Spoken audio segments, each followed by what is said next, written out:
What next ఏం జరగబోతుంది? ఇప్పటి వరకు 7 అరెస్ట్ అయ్యారు.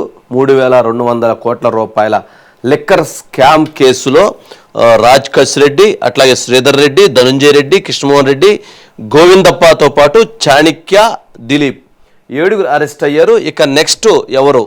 నెక్స్ట్ దీంట్లో మిథున్ రెడ్డి ఉండబోతున్నాడా, అనిల్ రెడ్డి ఉండబోతున్నాడా, వీళ్ళిద్దరి తరువాత వైఎస్ జగన్మోహన్ రెడ్డి ఉండబోతున్నాడా? ఎవరు? ఏం జరగబోతుంది? ఒకసారి సురేష్ గారు ఉన్నారు, సురేష్ గారిని అడిగి తీసుకుందాం. సురేష్ గారు, ఏంటండి నెక్స్ట్ ఎవరు? అంటే ఈ కేసులో ఇప్పటి వరకు ఇన్వెస్టిగేషన్ సిట్ చేస్తున్నటువంటి కోర్టులో ఆర్గ్యుమెంట్స్ చెప్తున్నటువంటి అంశాల ప్రకారంగా వాళ్ళు ఫైల్ చేస్తున్నటువంటి డాక్యుమెంట్స్ లేదా వాటికి సంబంధించి చూసినప్పుడు వీటన్నిటి ప్రకారంగా ఏంటి వాట్ నెక్స్ట్? ఎవరు ఉండబోతున్నారు? ఎవరు అరెస్ట్ అయ్యేటువంటి అవకాశం ఉంది?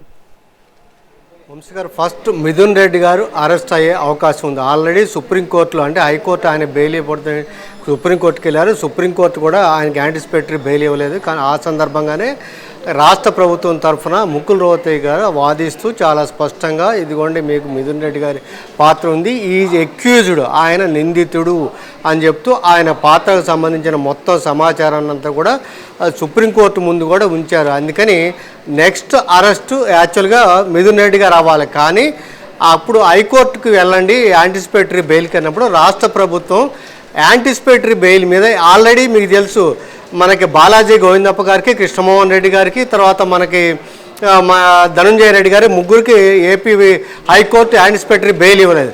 సో అదే విశ్వాసంతో ఆంధ్రప్రదేశ్ హైకోర్టు తేల్చే వరకు వీళ్ళని మిథున్ రెడ్డి గారిని మేము అరెస్ట్ చేయము అన్నారు. సో 4 వారాల్లో తేల్చమని సుప్రీంకోర్టు తేల్చింది కాబట్టి 4 వారాల తర్వాత అరెస్ట్ అవుతారు ఎవరు అని మిథున్ రెడ్డి గారికి నెక్స్ట్ అరెస్ట్ చేసే. అయితే దానికంటే ముందే ఇంకొక కీలకమైన పరిణామం ఏంటంటే, ఇవాళ మీకు తెలుసు కోర్టులో ప్రొడ్యూస్ చేశారు, మన కస్టడీకి ఏమని కోరారు, కృష్ణమోహన్ రెడ్డి గారు, ధనుంజయ రెడ్డి గారిని ఇద్దరిని కస్టడీకి ఇవ్వమని అడిగారు. ఎందుకంటే వీళ్ళిద్దరు కూడా అక్కడ కోర్టుకు వెళ్ళారు, మన రాజ్ కసిరెడ్డి గారి దగ్గరికి వెళ్ళి డబ్బులు కట్టలు తీసుకెళ్ళారు. అయితే వీళ్ళ దగ్గర నుంచి డబ్బులు ఎవరికి వెళ్ళాయి? వంశీ గారు ఇంకో కీలకమైన అంశం ఇందులో మెన్షన్ చేశారు. ఏంటంటే హయ్యర్ పొలిటికల్ ఎగ్జిక్యూటివ్ ఇన్వాల్వ్మెంట్ ఇందులో ఉంది.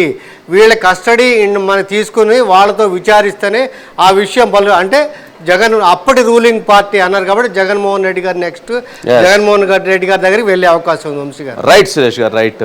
ఇక కోర్టు దగ్గర ఎవరైతే ధనుంజయ రెడ్డి అట్లాగే కృష్ణమోహన్ రెడ్డిని కోర్టు దగ్గర ప్రవేశపెట్టారు, కోర్టులో ఇప్పుడు ఆర్గ్యుమెంట్స్ అయిపోయి ఇక రిమాండా లేక బెయిలా అనేటువంటిది అక్కడి నుంచి రజాక్ ఉన్నాడు. రజాక్, రైట్. కోర్టు దగ్గర అయితే ఇప్పుడు ప్రజెంట్ అక్కడ ఆర్గ్యుమెంట్స్ అయిపోయి ఆల్మోస్ట్ రిమాండ్ జరుగుతుందని అంటున్నారు. రిమాండ్ జరిగితే తర్వాత మళ్ళీ కస్టడీ పిటిషన్ తీసుకుంటారు. ఇప్పటికే ధనుంజయ రెడ్డి గోవిందప్పని కస్టడీకి అడగడం జరిగింది. ఈ నేపథ్యంలోనే అక్కడ కొంత ఆర్గ్యుమెంట్స్ కూడా జరిగినాయని చెప్తున్నారు. దాదాపు 2.5 hours ఆర్గ్యుమెంట్స్లో ఎవరు వాదనలు వాళ్ళు వినిపించారు, కానీ న్యాయస్థానం రిమాండ్ విధించడం జరిగిందని చెప్తున్నారు.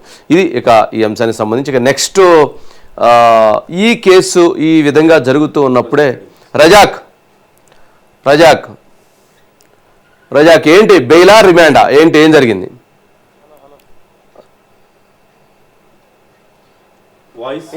ఈరోజు అయితే సుదీర్ఘంగా అయితే మధ్యాహ్నం పూట అయితే సంబంధిత అయితే A31గా ఉన్న ధనుంజయ రెడ్డి కానివ్వండి, A32 కృష్ణమోహన్ రెడ్డి కానివ్వండి, సిట్ అధికారులకు నేరుగా విజయవాడ ప్రభుత్వ ఆసుపత్రికి తరలించి అక్కడ వైద్య పరీక్షలు నిర్వహించారు.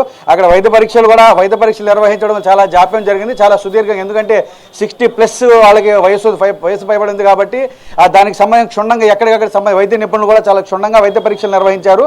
వైద్య పరీక్షలు నిర్వహించినంత వీళ్ళైతే నేరుగా విజయవాడలోని ఏసీబీ ప్రత్యేక న్యాయస్థానంలో తీసుకొచ్చి అక్కడ ప్రవేశపెట్టే నేపథ్యంలో సుదీర్ఘంగా 3 గంటల పాటు అయితే విచారణ జరిగింది సార్. విచారణ జరిగిన నేపథ్యంలో సంబంధిత న్యాయమూర్తి ఎవరైతే ఏసీబీ ప్రత్యేక న్యాయమూర్తి ఎవరైతే ఉన్నారో ప్రాసిక్యూషన్ వాదనలతోనే ఏకీభవించినట్టుగా కూడా మనకైతే సమాచారం అవుతుంది. రిమాండ్ విధిస్తారా లేకపోతే మ్యాక్సిమం అయితే మనకున్న సమాచారం మేరకు రిమాండ్ విధిస్తారనే మనకైతే సమాచారం అందుతూ ఉంది. కానీ ఇప్పుడు దాకా అయితే అధికారికంగా ఆర్డర్ అయితే రాలేదు. మరికొద్ది సేపట్లో అయితే అధికారికంగా ఆర్డర్ వచ్చే అవకాశాలు అయితే ఉన్నాయి sir. Right Razak, right. Thank you so much.